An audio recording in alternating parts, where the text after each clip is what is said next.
If your Twitter payout is bigger than your income, you have a huge fucking problem. Your true fans are so much more important than your follower count. You always tweet like, nice follower count, now let's see the income. Your followers aren't the ones who are paying you, it's the true fans, right? So like, good luck monetizing a dead audience.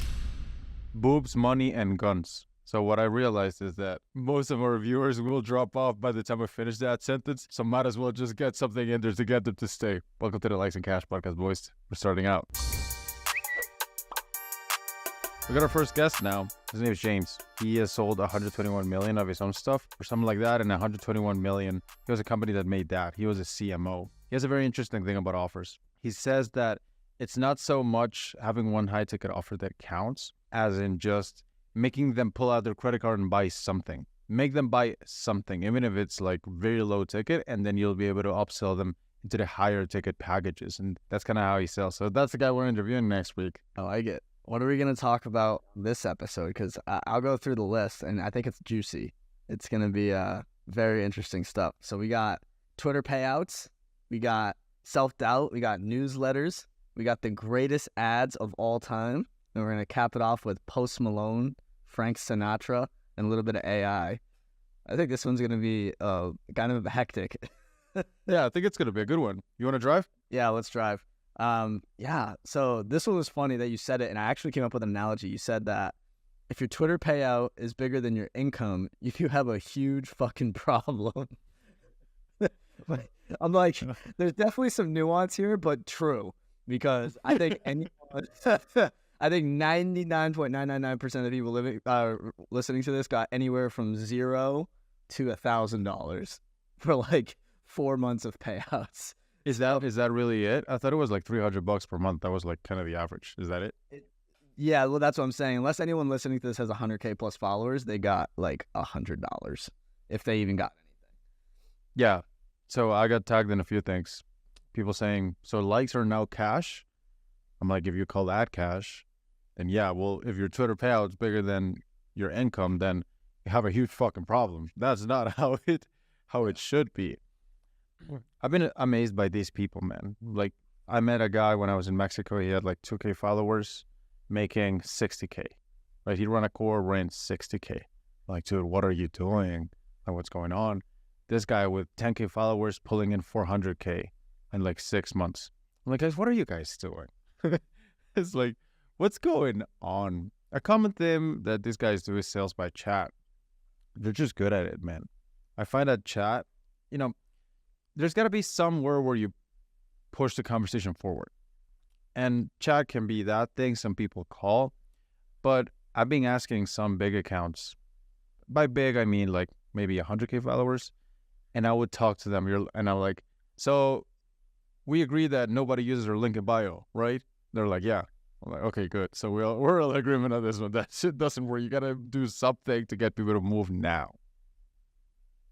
Yeah, I agree. And it's funny because I even made like a thread the other day, or maybe like 2 weeks ago, talking about growing pages in anticipation of payouts. But I even said in the thread, I'm like, you need to monetize outside of just payouts, right? Like you need to have a program, a product, something. You need to be doing something. And the reason I want to make this analogy is because you look at like Mr. Beast, right? He is probably the highest ad revenue in history from a social media account, right? And he doesn't even make a lot in comparison to what he's spending on those videos, right? How much does he make? Do you know? I want to say he posted it in the subscribe I'm subscribed to him on Twitter for like $5 a month, and he had posted it, but it wasn't a lot. It was like tens of thousands of dollars. He's putting, and that's the best in the world. And that's the best, and he's putting hundreds per video, right? So tens of thousands of dollars per video. He's putting hundreds.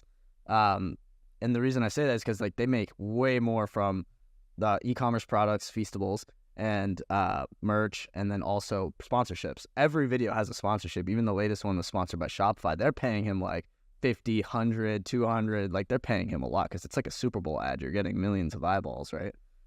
So he's making hundreds of thousands from sponsors and products, if not millions, and only like 10 to 20 to 30 for ad revenue. Is that his main source of income, sponsorships?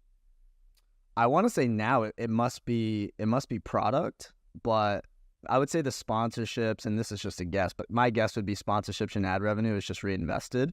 and that they're really going to make money off of the equity of the businesses like Feastables. I imagine he doesn't need any cash flow. You know, the biggest thing that this ad page did for me. Okay, so for context, I was in Austin living with Dakota Robertson and Dan Coe like a year ago or something, a year and a half ago, and we were sitting at the couch. And the cool thing about living with those guys is they made me dream big, man. Like, these guys have work ethic. They just do cool stuff. And I thought, I want to do something. I want to start a theme page, right? Not that it's like big, but it was just kind of a fun experiment. So I called it the best ads of all time, at best ads time on Twitter/X. So I posted it every day, 1 or 2 ads about Porsche, Rolls-Royce, Apple, and then me, Dakota, and Dan would retweet it with our followings. And in like 2 months, it got to like 35,000 followers. It was great. It was awesome. Like, we got a bunch of cool followers. Sam Parr, David Perel. There's a page, by the way, one of my favorites, called VCs Congratulating Themselves. Have you seen that? I've seen something. I've seen the VC memes. Yeah. It's the hardest job in the world. Like, nobody works as hard as us. We're the best. We're the messiahs. Anyway, we got a bunch of cool followers. And I haven't made much money from it. It's like 40K followers. I kind of lost the number. I got it back now, so I got back access. But the best thing about those pages, at least for me, I found, was the clout. Like, people it was hard to monetize and launch the newsletter, and people just kind of didn't join. But it's like, oh, you run that page, that's pretty cool. Oh, you built that, that's pretty cool. So even though likes ain't cash, even though we know that it's not making much money, people do have certain tendency to respect you more if you have a big account. So that is a counter argument to that. They want that clout. They want to associate with other people with big accounts. So yeah, it was a big experiment. It's fun. Yeah, and the thread I wrote, I believe it was called "If I Had to Start Over, This Is What I Would Do Today." And in that thread, I say the reason I wouldn't build a personal brand if I was starting from nothing is because I have no authority. You're a nobody. You have no skills. You have no clout. Why would someone follow you? I said build a theme page because now you can build your personal brand off the back of the fact that you built the theme page, right? It's so cool. It's so cool if you're like, yeah, I have this account that I hit like 50K followers on. Like, that's sick. They're going to be like, well, how did you do it? How can I buy? How can I do it? Etc. You could sell an info product, consulting. You have authority. You can start an agency. There's so many things you can do off the back of doing something impressive. It's literally building a skill on top of, you can monetize the page. And this actually brings me to another point, and it's been like doing the rounds on Twitter lately. I know you're not on this side, so I'll bring it up. The rounds? What's a round? Yeah, like doing the rounds is just like a saying, like it's people are talking about it. So these big meme pages such as Internet Hall of Fame and some of these other ones, Corn, Uplift, like these really massive Twitter influencers. There's a conspiracy. Apparently it's the truth. It's been in the what's the reader added context thing? Community notes. They'll post memes making fun of OnlyFans people, but it's actually a secret funnel. The OnlyFans people that are getting memed on in the original tweet will then comment, and then the original poster will then respond to their comment, and that's how they drive traffic to their link in bio. It's unreal. It's so smart. So they purposely get memed. They pay this person to meme themselves, and then they drive the traffic through the replies to the person's page. And finally the readers have figured it out, and they keep community noting the posts. They're like, this is actually just a secret funnel to drive you to the OnlyFans page. Oh, that's smart. It's so smart. I'm like, who created this? I want them on this fucking podcast immediately. Like, I need to understand how they figured this out. I've seen a few of those OnlyFans girls. They'll post something like, "Do I look cute today?" Or like, they'll post a screenshot of somebody like mistreating them or something, and then they'll post that, and here comes the white knight saying, "I would never treat you like that, baby." That's and that's how it goes viral. Well, the big funnel of this past quarter is OnlyFans girls replying to every big tweet. I've muted so many of them because they just reply so that you click their profile. But they'll just reply anything. And then the funny thing is they'll always get ratioed by someone else, like a reply guy, and they'll be like, we're not buying fucking OnlyFans. And yet they do it. Like, it's working, so they do it. Yeah. It's so bad. Dude, like a lot of marketing hacks, even though people know about it, they still work. We all know about hooks, right? We're still hooked. I was reading. I've talked about this. I try to read foundational books. So you see those right here. I don't read a lot of them. I just read kind of the foundational ones, the ones that are like really basic, like Influence, right, by Cialdini. And there was the greatest car salesman in the world. I read about this yesterday. He used to give you cards, little cards, ship them over to your house, in which they said, "I like you." That's all it said. But because that person liked you, you knew he wanted to sell you cars. You knew what his trick was. But because he was doing it, you were like, okay, fuck it. At least I don't hate him as much as others. And if you think about buying a car, you will probably buy from that guy just because of the fact that he did that. Now, you know the trick, but it still works, right? So sometimes people are like, oh, that's too basic for me. Well, another word for basic is fundamental. And a fundamental needs to be in the marketing campaign or it fails. So maybe you should start reading astrology books. Like maybe the astrology equivalent in business books is this like really basics. Like people will ask me, what book do you recommend? I'm like, oh, bro, How to Win Friends and Influence People. And like, really? Like, you're serious? I'm like, yeah, dude, it's the foundational one. It starts with that. Well, you might realize this when are you gonna take the ads account seriously? You didn't even say. I will post one a day and take it from there. I don't think so. Okay, so for example, right, like you'll realize if you posting one a day, you're gonna see trends, and they all kind of follow the same like foundations. But like what's timeless is like sexy sells, and it's like these luxury brands. It's just like been like forever, hundreds of years. Sexy sells always. And exclusivity sells, and I'm interested to see if we can draw trends in the best ads of all time and oh, dude, I have a few for you. I have a few for you. Did you know that the most clever ones never work? Again, clear, not clever, right? We're not gonna get into that. But the most clever ones never work. For me, best ad of all time, Omega Speedmaster, which was kind of cool. But you know what? The ones that hit, it's the car ads, it's Porsche, it's Rolls Royce. And it's that's it. That's all the ones. Like it could literally be called best car ads of all time, and it'd still be the same page. People want to see cars. I don't know. You said luxury sells, man. Yeah, I agree with that. Did you know that? Jay Leno. He has a collection of cars, and he doesn't own a Ferrari. Do you know why he doesn't own a Ferrari? Why? Dude, he has like hundreds of cars, like luxury cars. He doesn't own a Ferrari, and they asked him why. He said that he doesn't own a Ferrari because he wanted to buy the top end Ferrari, but you can't. You have to buy the smaller end. You buy that one, and only after that do you get approved after a long process to buy the big one. And he said, "No, that's bullshit. Like I'm not gonna go through that process. I like Ferraris. I don't like the process of it. That's why he doesn't own a Ferrari. But it's just exclusivity. People want to be seen as higher status, which." Kind of brings me to an idea I wanted to roll by you, and I think people will like it. So we got confirmed 2 big names for they want to do a workshop with me, or like I want to do a workshop with them. Being clear, okay? So we're gonna do a workshop together. Yeah, like totally. It's like when you know one person, but just kind of you saw him at a concert. Oh yeah, I know Taylor Swift. Of course I do. Anyway, with this person, I'm thinking about doing a Zoom webinar, and the cool thing will be I will be the host, that person will be the co-host, so we're both hosts. My clients will be panelists, and everybody else will be attendees.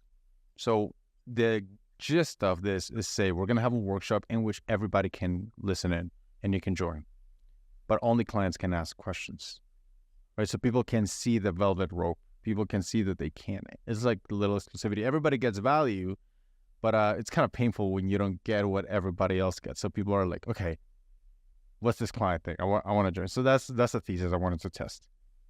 I think it's interesting. It just logistically, if you can handle the bandwidth on it, if you can handle enough people, I mean, probably be a few hundred. I think it'd be well. Someone who does this well is Alex Becker, and I feel like I always have an analogy for everything. I wonder is that annoying, or do people like? No, I think it's very useful.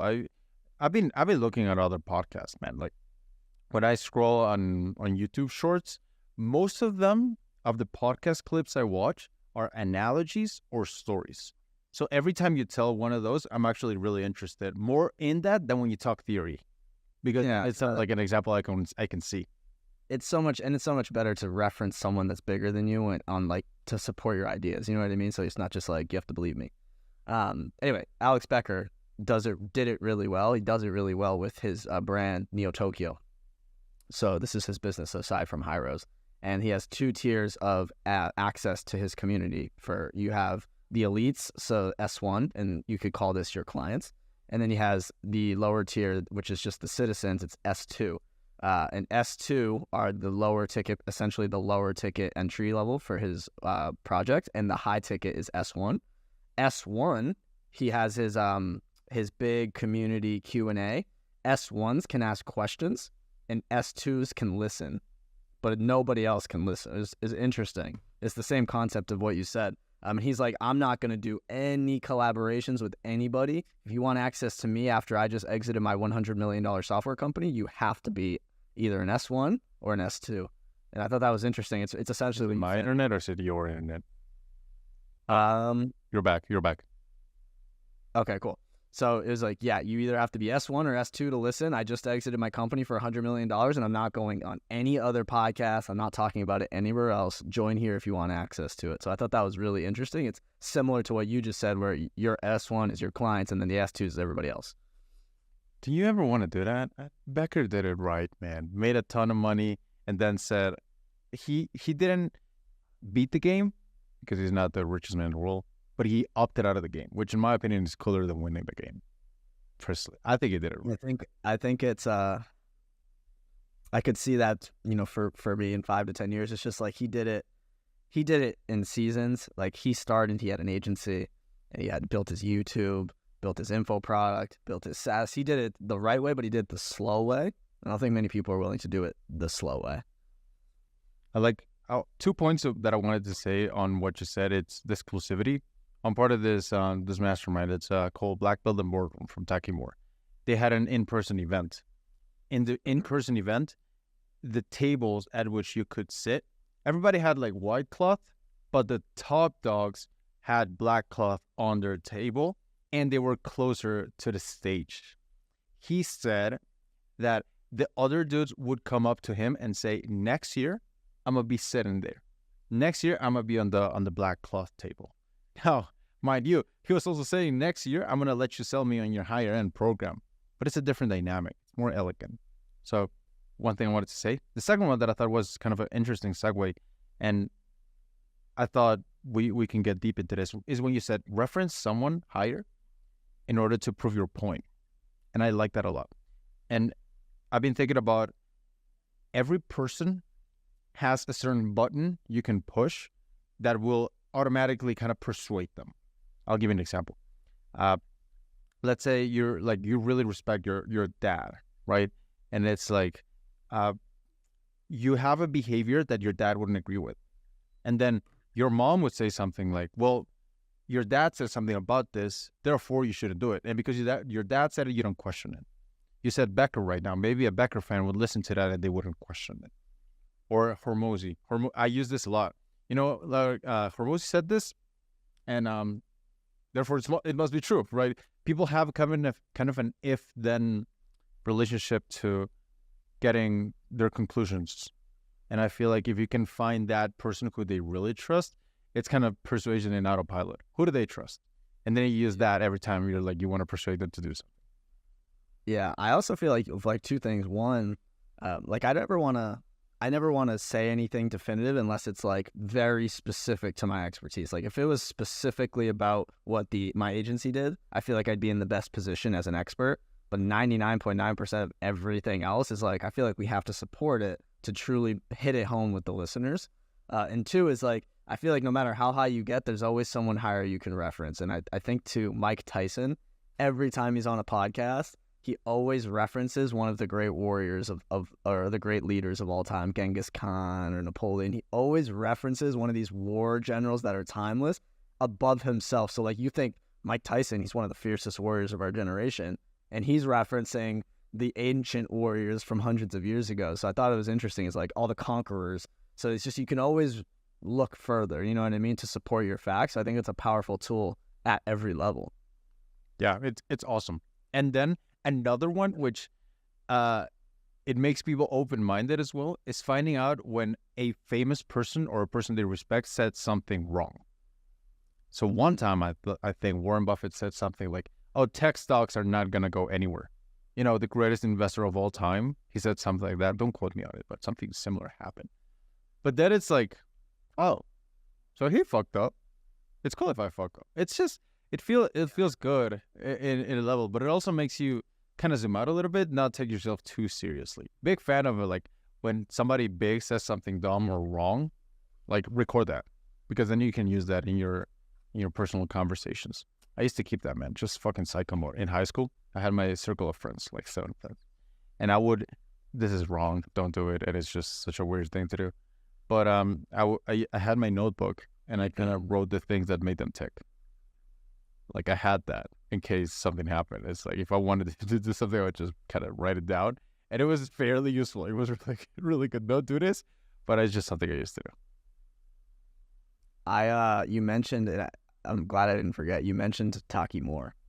I just wanted to point out that, and this is going to be an interesting breakdown, but one of my clients launched his Hormozi affiliate campaign 4 days ago and is already top 7 and past Taki Moore. And he has almost basically no followers. He has a huge community outside of social media. So he has a huge community outside of social media that's extremely niche. I'd call it like 5K, really niche down in one specific, let's call it white collar niche. And he has a bunch of high friends with really good email lists that he pulled favors for. And he is like going crazy. Like he dove up the thing, and we're going to drive it home with him. We're going to help him out. And like, it's just so sick to see. And it actually just reminded me, it's just like, your true fans are so much more important than your follower count. Like you always tweet like, nice follower count. Now let's see the income. Yeah.